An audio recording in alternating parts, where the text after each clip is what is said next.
आपका स्वागत है एक नई अमेजिंग सी वीडियो में।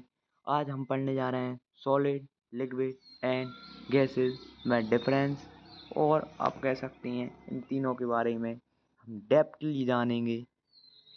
देखिए, सॉलिड सॉलिड सॉलिड आपने क्या मतलब, आप सॉलिड से आप क्या समझते हैं? सॉलिड, देखिए, सॉलिड होता है जिसमें स्ट्रॉन्ग इंटरमोलिकुलर फोर्स होता है और वेरी लेस इंटरमोलिकुलर स्पेस रहता है। अब इस लाइन का मतलब क्या है, ये मैं आपको अभी बताता हूँ। जैसे ये सॉलिड पार्टिकल है, ये सॉलिड पार्टिकल है, तो इसमें जो मॉलिक्यूल होंगे ना, बहुत चिपके चिपके होंगे और इसमें बहुत बिल्कुल भी स्पेस नहीं होगा।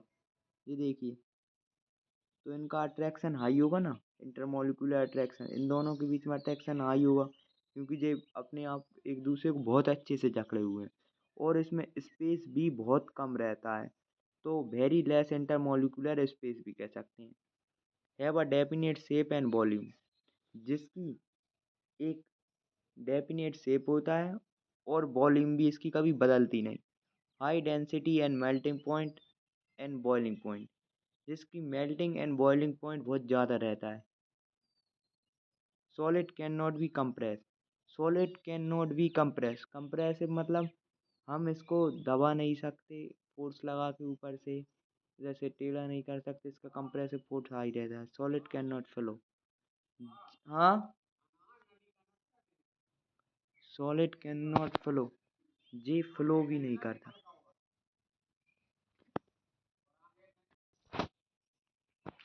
अब आ जाते हैं अपन लिक्विड पर। लिक्विड में वीक इंटरमोलिकुलर फोर्स रहता है, लार्ज इंटरमोलिकुलर स्पेस रहता है। जैसे कि देखिए, ये अगर लिक्विड है ना, तो इसकी पार्टिकल कुछ इस प्रकार होंगे। इसमें पार्टिकल थोड़ा मतलब आप समझ सकते हैं, इन दोनों के बीच में अट्रैक्शन भी इतनी हाई नहीं होगी पार्टिकल टू पार्टिकल के बीच में, सॉलिड के मुकाबले तो नहीं होगी। और इसमें देखिए स्पेस भी बहुत है। ये देखिए स्पेस, यहाँ पे मैं डॉट कर रहा हूँ, कितना सारा स्पेस है।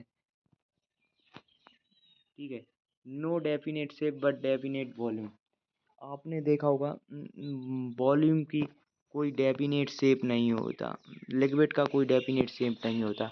ये अपने आप को जिस चीज़ में रखी है उसी के हिसाब से ढाल लेती है, पर इसकी वॉल्यूम जरूर रहती है। जैसे आपने पानी है, इसकी वॉल्यूम तो नहीं घटती बढ़ती, पर अगर अपन इसको कप में रख दें तो कप के शेप में आ जाता है। इसकी लो मेल्टिंग और लो मेल्टिंग पॉइंट रहता है as compare to the solid. Liquid can be compress, liquid को हम कंप्रेस भी कर सकते हैं, अपन इसको दबा सकते हैं फोर्स लगाएं ऊपर से। लिक्विड कैन बी फ्लो, अगर अपन जैसे कि किसी फर्श पे अगर इसको फैला दें तो ये फ्लो भी कर सकता है।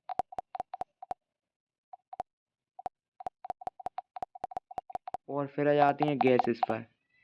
वेरी वीक इंटरमोलिकुलर फोर्स और वेरी लार्ज इंटरमोलिकुलर स्पेस, अगर ये गैसियस, ये अगर गैस है तो इसके पार्टिकल इतने इतने इतने दूर होंगे, इसके पार्टिकल इतने इतने दूर होंगे, तो इनके बीच में इंटरमोलिकुलर फोर्स भी बहुत कम होगा और इनके बीच में इंटरमोलिकुलर स्पेस बहुत ज़्यादा है। ये देखिए मैं स्पेस बना रहा हूँ, कितना ज़्यादा स्पेस है। No definite shape and volume, इनका कोई ना शेप रहता है ना कोई वॉल्यूम रहती है definite.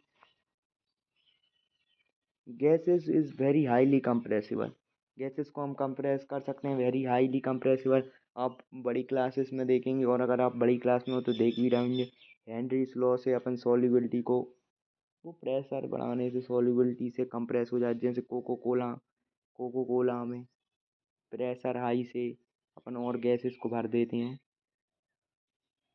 Gases can be flow, हाँ, गैसेस भी फ्लो कर सकती हैं। मैं आपको एक और इम्पोर्टेंट बात बता दूं। ठीक है, आज के लिए इतना ही। Keep learning, keep growing.